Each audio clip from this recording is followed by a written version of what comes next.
নমস্কার বন্ধুরা, কেমন আছেন সবাই? আশা করি সবাই খুব ভালো আছেন।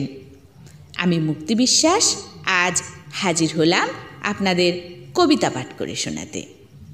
আজ আমি আপনাদের শোনাব খুশির তরণী আনন্দ আশ্রম পরিবার থেকে পাওয়া কবি দুর্গাশঙ্কর দাস মহোদয়ের লেখা কবিতা দুরাশা।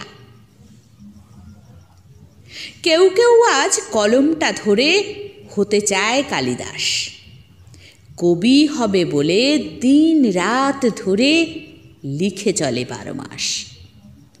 কেউ ভাবে বসে কলমের জোরে হয়ে যাবে কবি রবি, মনের গোপনে এঁকে চলে শুধু দুরাশার যত ছবি। কেউ ভাবে বসে এ জীবনে হতে বিদ্রোহী নজরুল, সনেট লিখেই মধু কবি সেজে ভাঙাবে মনের ভুল। কেউ ভাবে বসে সাজিয়ে ছন্দ, ছন্দের কবি হতে, ঝাঁঝালো কথায় কাব্য সাজিয়ে সুকান্ত হয়ে যেতে।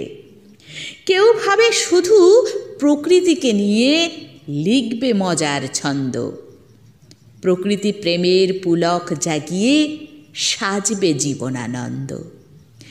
কেউ ভাবে বসে কিডস শেলি হয়ে পৃথিবী করবে মাত, হিজিবিজি লিখে সেরা হতে চেয়ে লিখি এরা কুপোকাত।